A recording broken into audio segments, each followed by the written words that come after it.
नमस्कार प्रिय बंधुओं, इस बार हम चर्चा कर रहे हैं ग्रहण पर।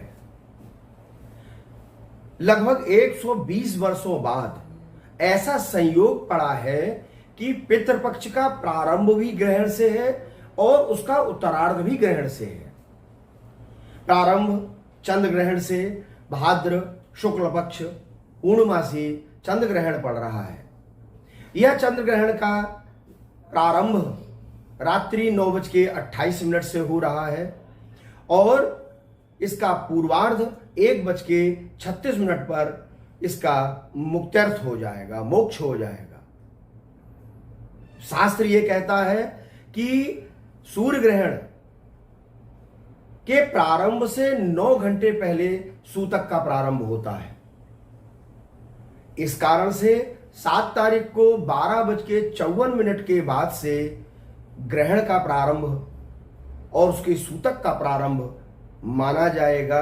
उस समय भोज्य सामग्री में और पूजा पाठ की अन्य सामग्रियों में या तो कुशोत्पाटनी अमावस्या के द्वारा लिए हुए भगवती भूमि के द्वारा कुश, वो आप खाद्य सामग्री में, पूजन सामग्री में, जल आदि में रख सकते हैं।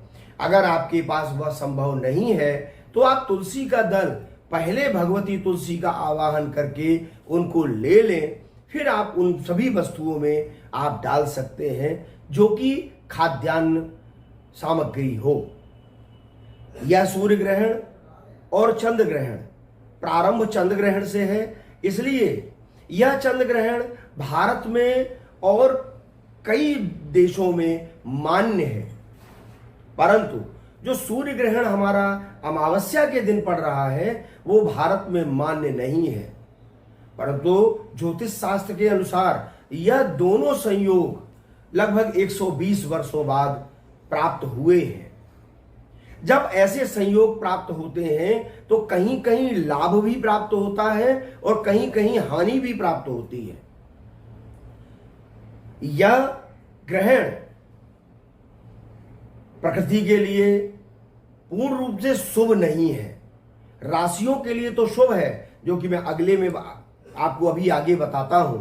परंतु यह देश के लिए, संसार के लिए शुभ नहीं है, क्योंकि जब दोनों ग्रहण पड़ते हैं और पितृ पक्ष में पड़ते हैं तो 120 वर्ष जब पूर्व पड़ा था तो ज्योतिष शास्त्र के अनुसार उस समय भी भूस्खलन, जल का प्रकोप, अग्नि प्रकोप, यह सब देखने को मिला था। वही भय है कि इस बार जो यह 2 ग्रहण पड़ रहे हैं इसमें सावधानी, भगवान नारायण, भगवान शिव की आराधना परम आवश्यक है। इस सब को देखते हुए सावधानी यह है कि भगवान नारायण का, भगवान शिव का जितनी आराधना की जाए। पूर्णमासी के दिन चंद्र ग्रहण जो पड़ रहा है उसमें विशेषतः जितनी भी गर्भवती बेटियां हैं उनके लिए सावधानी ये है कि वह जितना हो सके उतना भगवान का स्मरण करें।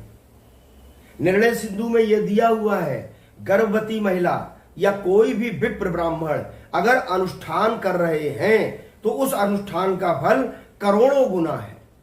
इसमें देवता स्पर्श नहीं किया जा सकता। आप देवता पूजन 12:54 से पहले कर लीजिए, भगवान को आवरण से ढक दीजिए और भोग लगा करके ढक दीजिए, उसमें तुलसी का दल, कुश आदि डाल करके भगवान का स्पर्श नहीं कर सकते। परंतु जप और ध्यान जितना किया जाता है, जिस उद्देश्य से किया जाता है, उसका करोड़ों गुना फल मिलता है। भगवान की आराधना, यहां तक कि जो गर्भवती कन्याएं हैं, बहुएं हैं, जो भी बेटियां हैं, उनके लिए जितना शास्त्र अध्ययन, शास्त्र श्रवण या सुंदर बातों को सुनते हैं वह गर्भस्थ शिशु के लिए भाग्यशाली है। भगवान गणपति के गणेश पुराण में लिखा हुआ है कि भगवती पार्वती जी ने भगवान गणपति के लिए जब मनन किया था तो उन्होंने चंद्र का ही आवाहन किया था। वो एक अलग चीज है कि बाद में चंद्र और गणपति की मिला भेटी नहीं हुई, परंतु भगवती और भगवान शिव ये सभी के लिए निर्देश देते हैं कि जो भी कन्याएं गर्भवती हैं, बेटियां गर्भवती हैं, शिशुआत्मक की स्थिति में हैं, वे जितनी आराधना, जितना शास्त्र सम्मत और जितना आप अध्ययन करें, रात उस समय सो नहीं सकते, शयन वर्जित है, छुरी कोई भी तीखी चीज आप लोग नहीं चला सकते। यह थोड़े से, और सबसे बड़ी बात यह है कि इस समय चंद्र ग्रहण जो पड़ रहा है उसमें मुल्तानी मिट्टी को गर्भस्थ शिशु के ऊपर पेट में लगा करके नाभि के स्थान पर उसकी सुरक्षा की जाए। वह इसलिए किया जाता है, अश्वत्थामा के द्वारा जो छोड़ा हुआ ब्रह्मास्त्र था उससे भगवान नारायण ने, श्री कृष्ण स्वरूप ने रक्षा की थी। इसीलिए जब राहु और चंद्र का, राहु और सूर्य का जब मिलन होता है तो सबसे सूक्ष्म और सबसे नाजुक जो शिशु है उसको आघात की स्थिति पहुंचती है, इसलिए सुरक्षा करें। अब इस बार जो ग्रहण पड़ रहा है, चंद्र ग्रहण, सूर्य ग्रहण के बारे में हम चर्चा इसलिए नहीं कर रहे हैं कि वह भारत में न तो मान्य है और न ही वह उसके नियम मान्य होंगे, वह अमावस्या को पड़ेगा। हम इस समय चंद्र ग्रहण के बारे में चर्चा कर रहे हैं। मेष, मीन, धनु, कुंभ इन राशि वालों के लिए विशेषकर शुभ लाभप्रद है।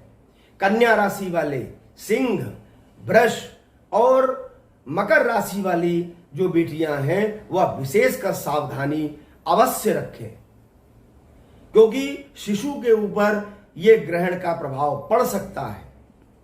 रात्रि में शयन तो बिल्कुल भी न करें, 1:38 के बाद ही शयन किया जा सकता है।